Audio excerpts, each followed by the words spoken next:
He was born in Cuba, has suffered under the attack on freedom, and knows what he's talking about when he encourages us in the greatest country in the world to maintain and do everything we can to fight for this country.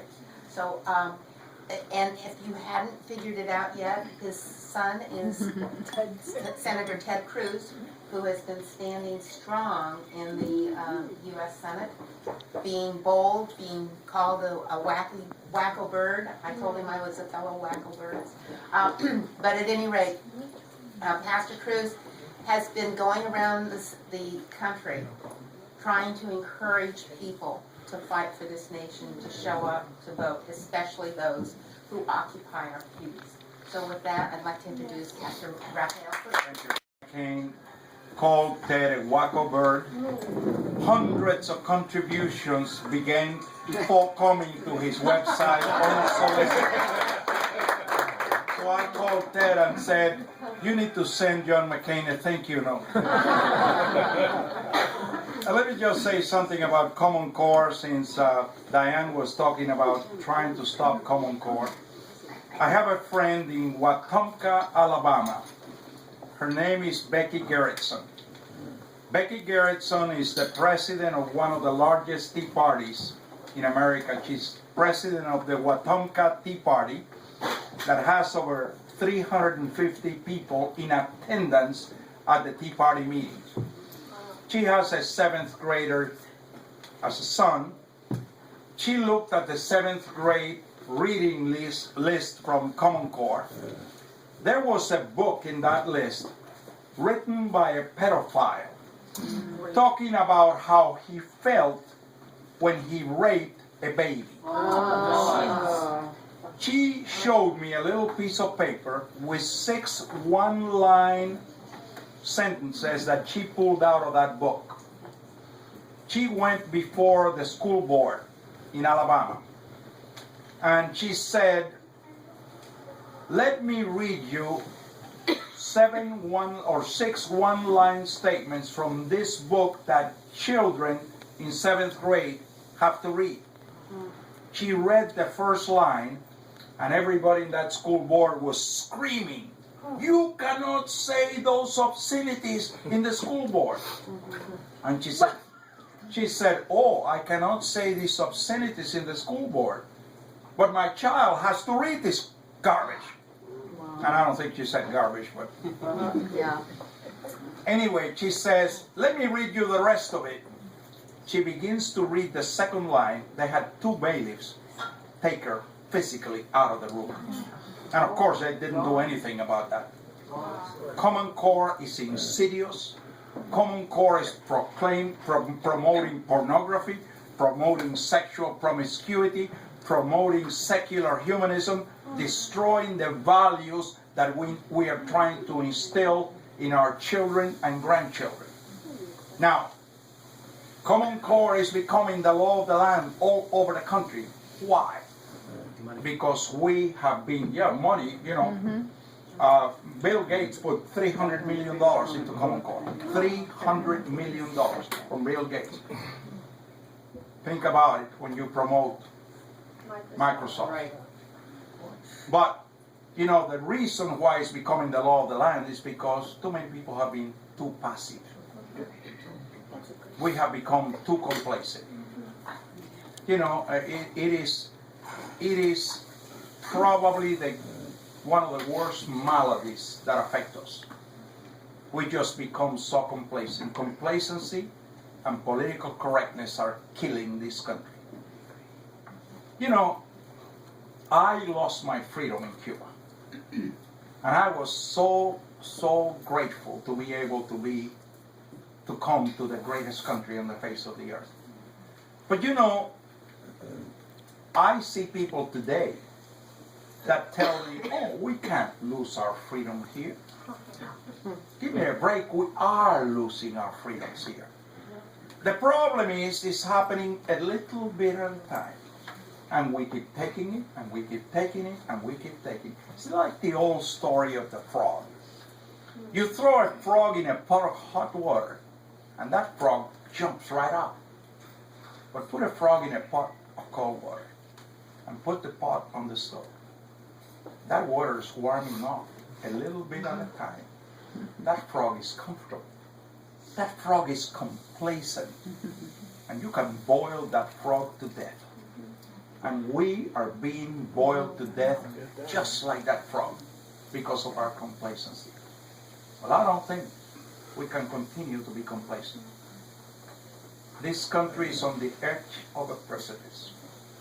I mean, we are on the brink of getting to the point of no return. I don't think we're there. And actually, I am very encouraged. I'm not discouraged at all. I think the greatest days for America are ahead of us. And what it's going to take is we the people. That's what's going to take. We are going to have to raise up the banner and move forward. But, you know, it is something that I tell those people that tell me, you know, we can never lose our freedoms here. You know, Ronald Reagan once said, freedom is not free. Freedom is but one generation away from extinction. It is not passed down in the bloodstream to the next generation. Every generation has to fight to preserve it, or one day we may find ourselves telling our children and our children's children what it was like when men were free in America. I don't know about you. I am not willing to have that conversation. But that means we have to fight to protect that freedom, because that freedom is under attack at an accelerated pace by a tyrannical president. I mean, we have three tyrants running this country. They're Barack Obama, Eric Holder, and Harry Reid. And between the three of them, they have a tyrannical choke upon America. But we've been too passive and too complacent about it. And I think it's the time to be complacent no more. No more. We cannot afford. This is the greatest country on the face of the earth. You know, perhaps people who haven't lost their freedom don't have an appreciation for freedom. Think of your forefathers. Everybody in this room had maybe a father or a grandfather or a great-great-great-grandfather that came here running away from oppression. It's part of who we are. But perhaps we become too complacent, or it's so far back that we don't realize it. Let me tell you, as I used to tell my son, and I must have told my son dozens of times, you know, Ted, when I lost my freedom in Cuba, I had a place to come to. If we lose our freedoms here, where are we going to go? There is no place to go. There is no place to go. America is worth fighting for. And fighting for doesn't mean shouting at the television screen. Or fighting for doesn't mean hoping that a good candidate gets elected. Or even just praying. Now, 2 Chronicles 7:14 says, if my people who are called by my name shall humble themselves and pray and seek my face and turn from their wicked ways, then God says, I will hear from heaven, I will forgive their sin, and I will heal their land. Yes, we have to start with prayer. But you know, the Bible also says in 2 Corinthians chapter 5 that we are ambassadors for Christ. That means as Christians, we are God's feet, we're God's hands, and we're God's mouthpiece. We must put feet to our prayers.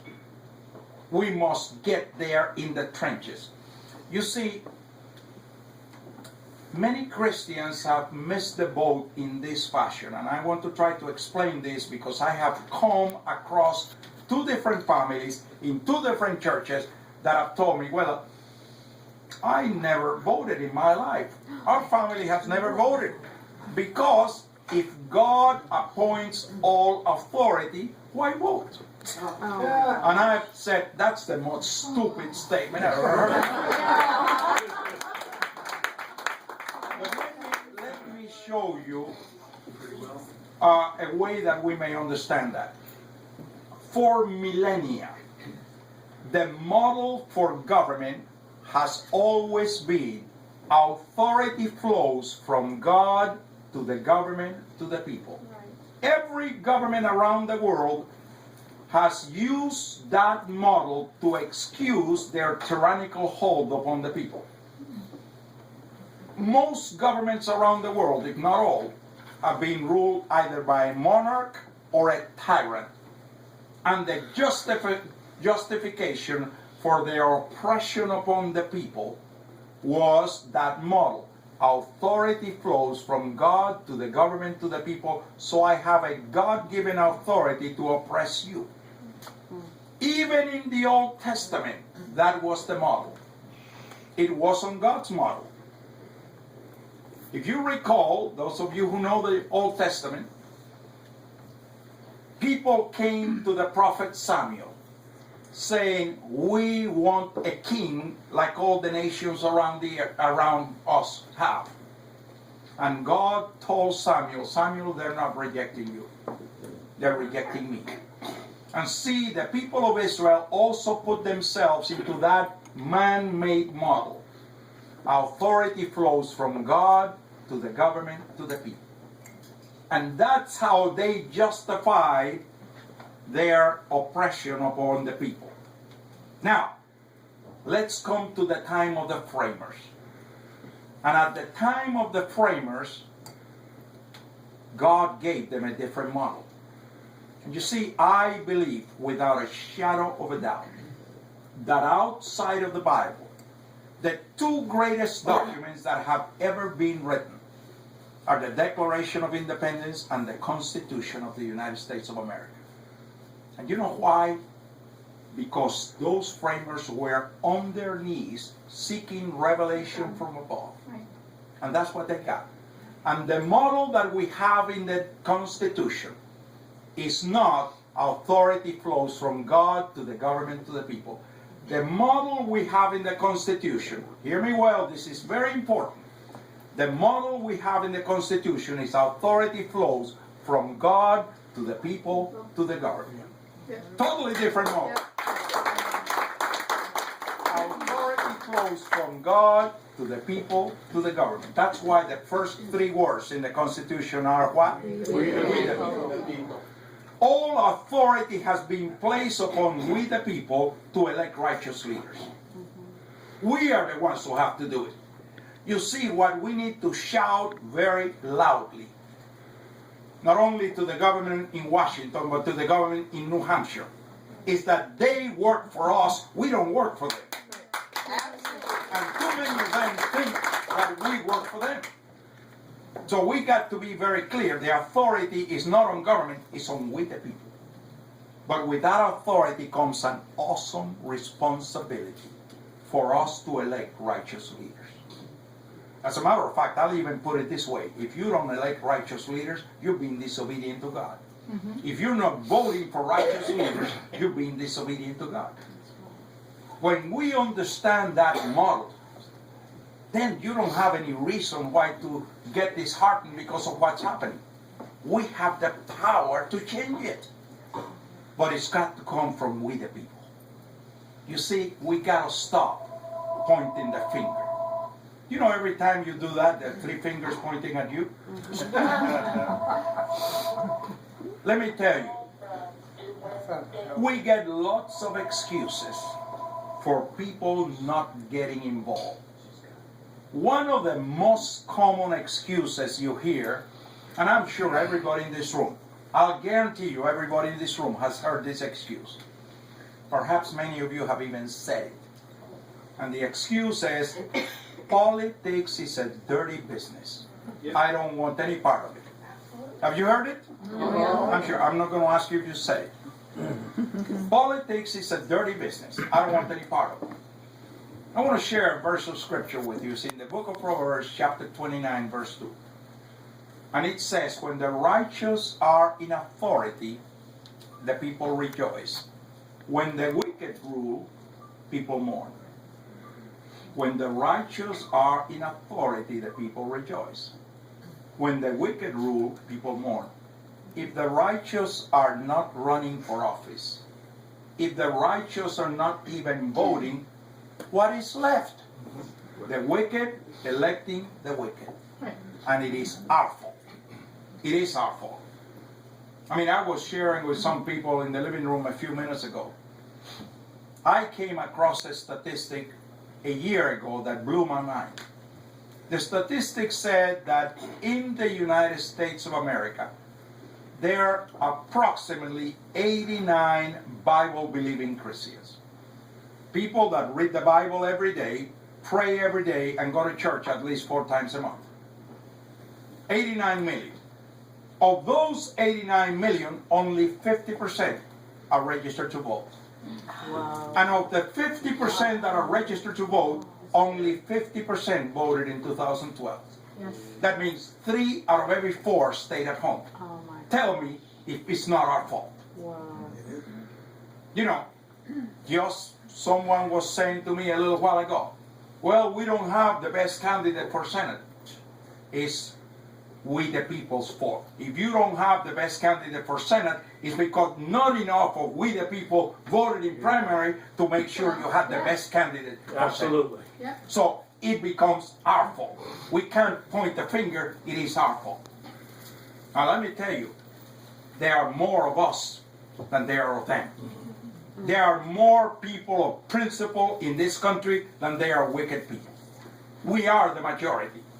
But the problem is the majority has been asleep at the wheel. We've been too complacent. Sitting at home in front of the idiot box, or sitting in the pews, singing hallelujah while the world is going to hell in a handbasket. It becomes our fault. We have a responsibility. Remember the model again. Authority flows from God to the people to the government. That gives us an awesome responsibility. We are the ones who decide who is going to be in that government that is supposed to be there to represent us, not to have a tyrannical hand upon us.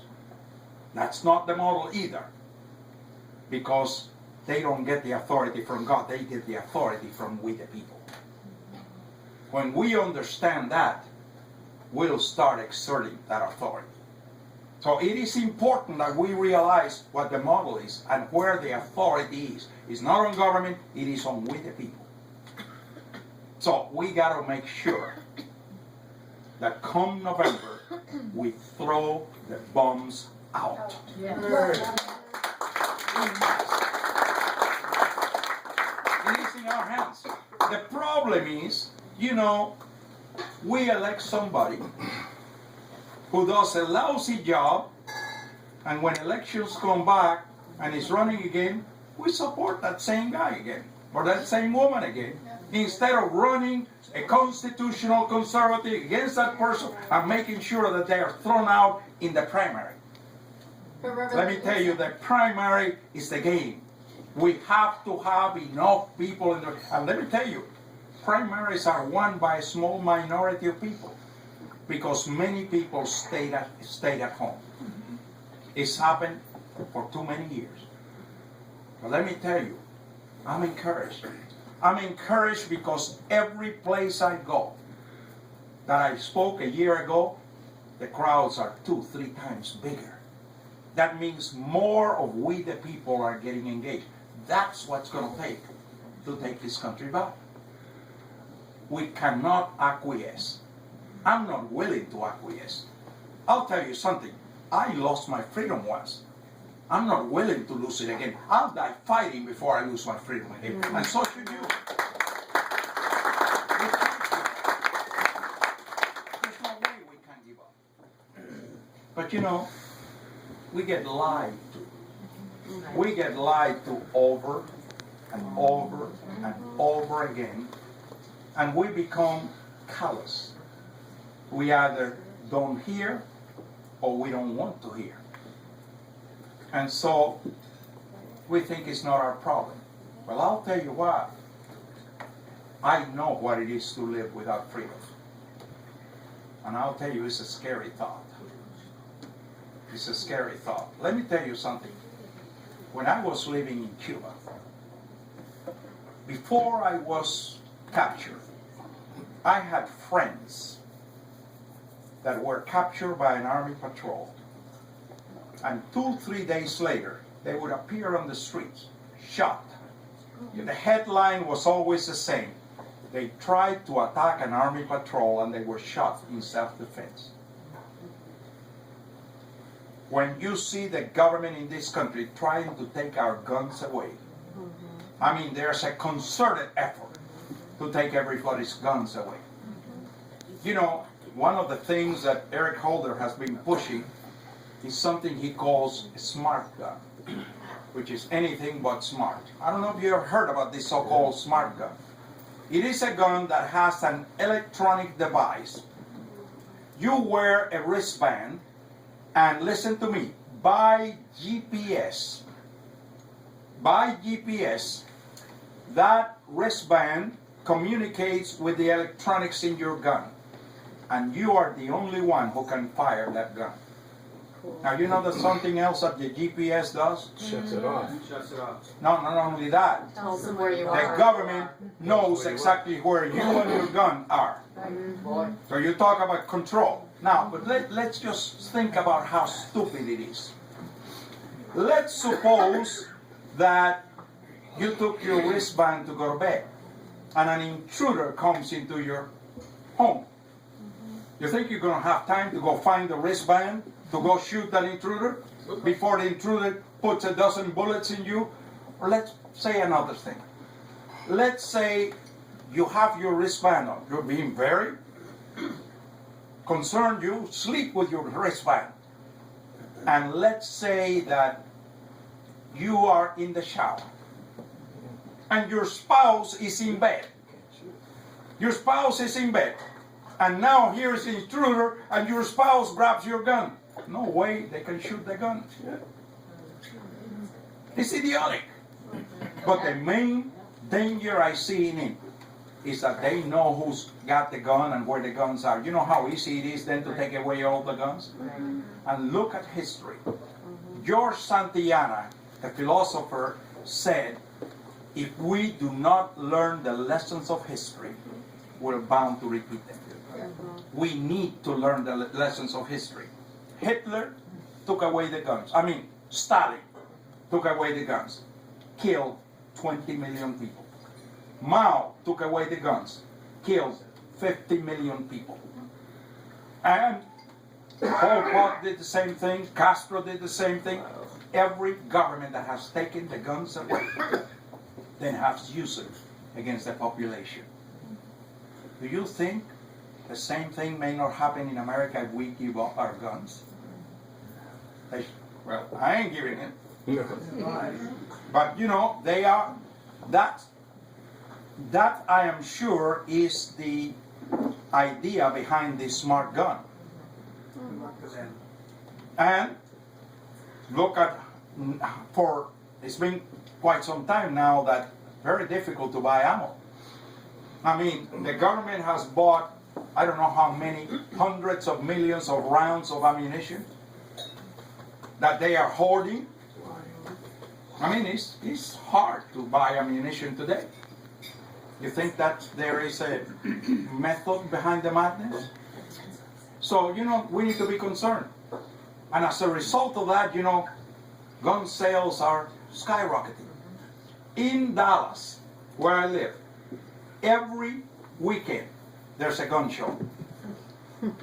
And gun shows are normally in very big venues. You have to park a block away because there's so many people that come to the gun shows.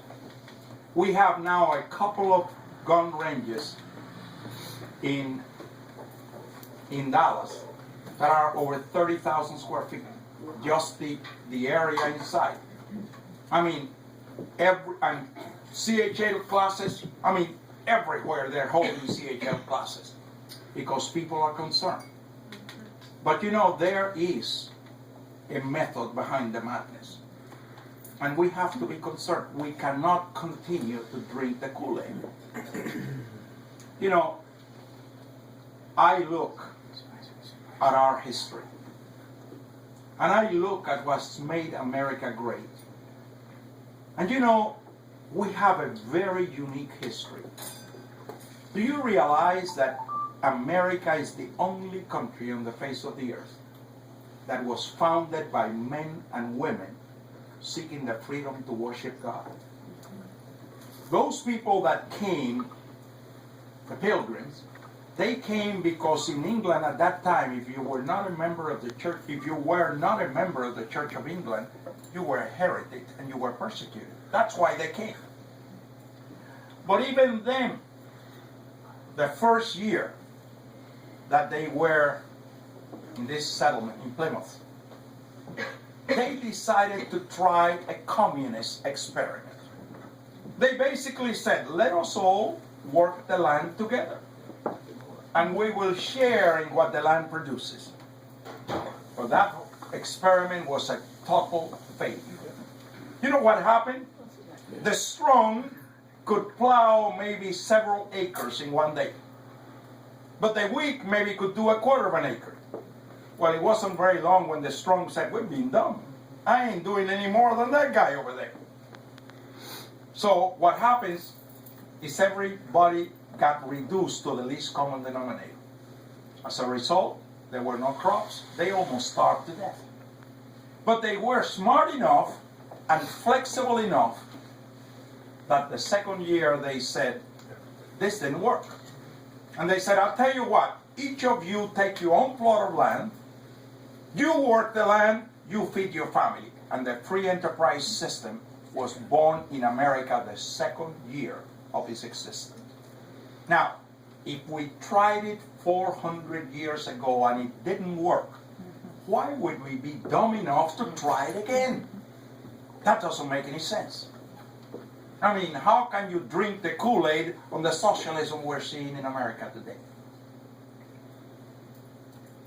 You move forward 200 years. And now we come to the time of the framers. And I'll tell you, you talk about men of courage, men of principle, men that were patriots, that gave everything for this country. And you know, these people were on their knees seeking that revelation to give us this great American experiment, this constitutional representative republic, which after they finished that document, someone asked Benjamin Franklin, what kind of government have you given us? And he said, a republic, if you can keep it. Let me tell you a little bit about Benjamin Franklin, because you know, Benjamin Franklin has been so maligned. As a matter of fact, you talk to the liberals, and they only like to talk about two framers. The ones they call the ungodly framers, the deists. You know who they are? Thomas Jefferson and Benjamin Franklin. I'll tell you a little bit about both of them, but let me tell you about Benjamin Franklin. It was at the Constitutional Convention. They had been going at it for 4 days, and it was going bad. I mean, they were at each other's neck because every colony wanted their plan instituted, and they were so much bickering that the thing was ready to fall apart. It was Benjamin Franklin, that so-called deist, that said, my brothers, why is it that not once have we called upon the Father of Lights to illuminate our understanding? Or have we forgotten when we started this struggle against Great Britain, how we met in these very chambers, seeking his protection and direction? He said, or do we feel that we no longer need his assistance? And then he said, I have lived a long life, And the longer I live, the more sure I am of this fact, that God governs the affairs of man. That doesn't sound like the statement of a theist, does it? No. And then he said, if a sparrow cannot fall to the ground without his notice, is it probable that we may build an empire without his aid? As the scriptures say, unless the Lord build the house, we labor in vain that build it. And then he said, if we choose to build this without him, we will fare no better than the builders of Babel. And he concluded by saying, I beseech you therefore, my brethren, that from now and henceforth, before we proceed with our deliberations, we meet in this chamber for prayer, seeking his wisdom and direction. They left that constitutional convention after 4 days. They all went to church together at the church of Brother Witherspoon, one of the signers. And they came back the next day to the Constitutional Convention in a totally different vein, with the spirit of harmony. 7 weeks later, they gave us the greatest document that has ever been written outside of the Bible. That was Benjamin Franklin. Doesn't sound like a deist, does it? Let me tell you quickly about the other one, Thomas Jefferson. Did you know that, and most people are unaware of this, did you know that from the 3rd year of Thomas Jefferson's vice presidency, there were church services at the Capitol building every Sunday. And they lasted for 65 years. Jefferson began riding his horse every Sunday to those services in the Capitol while he was vice president and all the time he was president, as did all of the presidents all the way to and including Abraham Lincoln. 65 years with as many as 2,000 people in attendance. But you see, that has been erased from our history books because it's not politically correct. As a matter of fact, one of the things that I like to share with pastors, you look at the Declaration of Independence, and you will find a series of grievances against King George. But did you know that each and every one of those grievances were preached from the pulpits of America before they were written in the Declaration? It was pastors from the pulpit calling out King George for the atrocities that the British were perpetrating upon the American people. Let me tell you about one such pastor. His name was Peter Muhlenberg. Pastor Muhlenberg was one of many pastors that the British called the Black Robed Regiment, because they all wore long black robes. Peter Muhlenberg is preaching one Sunday at his church. And after he finishes preaching, he unbuttons that black robe, and as he takes it off, he's wearing the militia uniform underneath. He pulls out a musket from behind the pulpit. Oh, no. And he says, how many of you men will follow me to go fight for our independence? Whoa. 320 men left that church that morning to go fight for our independence. Let me tell you another little story. As a matter of fact, I'm going to give you a trivia question. Do you know where Paul Revere was going when he went on that famous ride crying out, the British are coming, the British are coming? He was going to the home of a pastor. A pastor by the name of Jonas Clark. At the home of Jonas Clark were two other patriots, John Hancock and Samuel Adams. Of course, you know our first battle for our independence was the Battle of Lexington. But do you know who was at the forefront of the Battle of Lexington? Pastor Jonas Clark.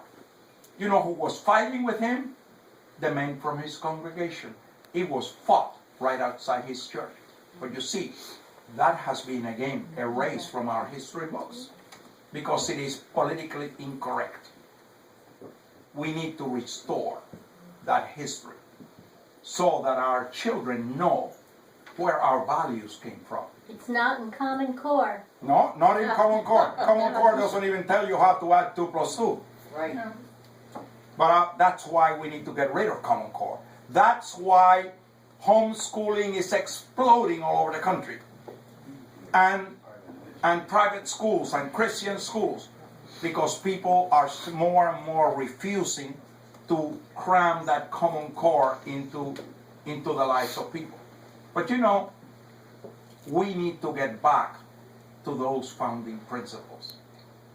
As I said, we the people are the ones who have the authority. I want to share with you very quickly the second paragraph of the preamble of the Declaration, where it says, we hold these truths to be self-evident. All men are created equal. Well, again, the problem with those clowns in Washington is, to them, some are more equal than others. We saw it with the bailouts. We saw it with Solyndra. We saw it with General Motors. We see it most of all with Obamacare. Here is a law that nobody wanted, that Nancy Pelosi said we got to pass it before we read it. Well, you know, after we pass it, Harry Reid and the Democrats read the law and they didn't like it. So they went to President Obama and they said, we want an exception. And they got an exception. The same ones who passed the law got an exception. Then big business came to Obama and said, we want an exception. The IRS, who are the enforcers for Obamacare, they said, we want an exception. The labor unions, who provide the foot soldiers for the campaigns of this administration, they said, we want an exception. Well, what about we the people? What about we the people? You know, that's what that 22-hour filibuster by my son was all about. Was about fighting for the rights of we the people.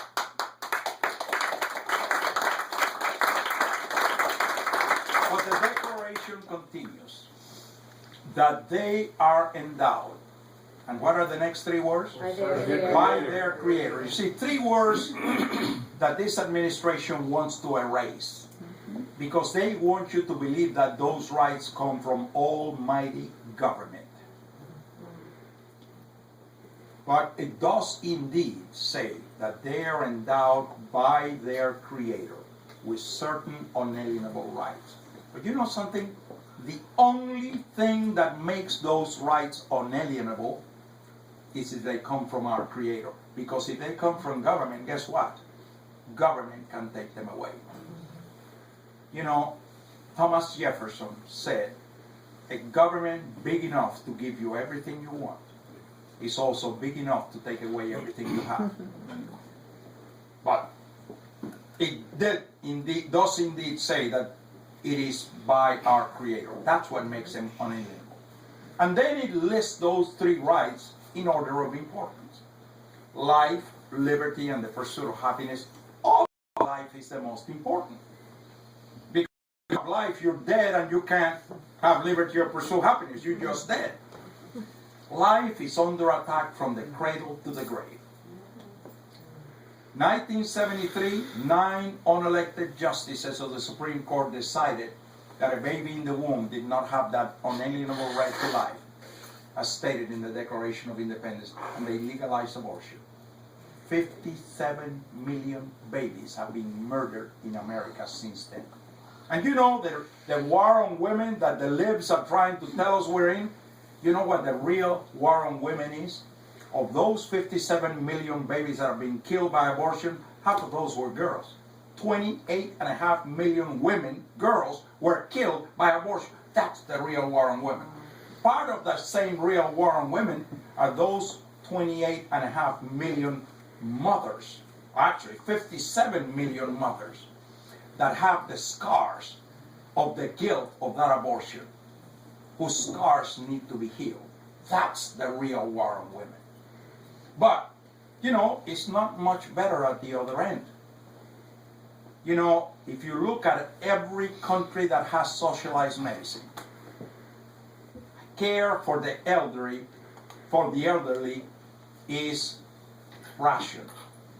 There are delays of anywhere from 12 to 24 months for the elderly to have a medical procedure. What makes you think it's going to be any different in America? As a matter of fact, we're already seeing it. We have seen veterans die because of denied care by the Veterans Administration, by the VA hospitals. That is criminal. Men and women that laid their lives on the line to protect our freedom died because of denied care. What a travesty. But you know, in between, our quality of life is being eroded by taxation and by regulation. All right, before I get off life, let me share something with you. We were talking about 2 minutes. All right, we were talking about the Second Amendment a little while ago. Do you know that bear arms shall not be infringed upon? Second Amendment assumes you already have those rights because they are intrinsic in that unalienable right to life. If you have an unalienable right to life, you have the right to protect your life and protect the life of your loved ones. That's why it is so important, the battle for the Second Amendment, because it goes at the heart of that unalienable right to life. And of course, the next most important is liberty, because if you don't have liberty, you're a slave. And if you're a slave, you can't pursue happiness. Next sentence, and I'm almost finished. Next sentence says that to secure those rights, governments are instituted. To secure those rights, or to protect those rights, not to trample those rights as is happening on a daily basis. Next statement, it says, government derives its just powers by the consent of the governed. Who are the governed? Us. People. Did any of us give our consent to the NSA to listen to our phone conversations and look at our texts and our emails? No. Did any of us give the IRS the consent to target pro-life organizations, Tea Party organizations, pro-Israel organizations, etc.? No. Did any of us give the Obama administration the right to cram Obamacare down our throats? No. Then the next sentence tells us what's the solution. And the next sentence says, when government ceases to work towards those ends, it is our right, and I believe it is our duty, to remove that government and replace it with another government. Yes. And we have an unprecedented opportunity to do that this November. But we cannot do that if we are not registered to vote. We cannot do that if we are not voting and voting for righteousness. I want to just finish by sharing with you 4 action steps. I want you to go to your priest or go to your pastor and give them these 4 action steps. Number 1, set up a voter registration table in the lobby of your church. When 75% of church-going Christians are not voting, we need to have from the pulpit an encouragement to get those people to register to vote. Now, if they tell you, oh no, that's a political issue, it is not a political issue. It is our civic responsibility. Voter registration is not partisan, but you can't vote if you're not registered. Volunteer for you to work that voter registration table. Volunteer to go get the voter registration cards. I like how one group I work with does it. They do, or they encourage what they call stand-up Sundays. Have the pastor say, okay, all of you that are registered to vote, stand up. And then say to everybody who's sitting down, go right out that door, there's a voter registration table right outside. That's great. There's another church that the way they do it is after they ask people to stand up, they have the usher pass voter registration cards to everybody who's sitting down. It has to come from the pulpit. Pastors need to be encouraging their parishioners to vote for men and women who uphold biblical principles, who uphold righteousness. If we do that, we're going to retake America. I'm out of time. Thank you. God bless you. God bless America. God bless your husband. Love you.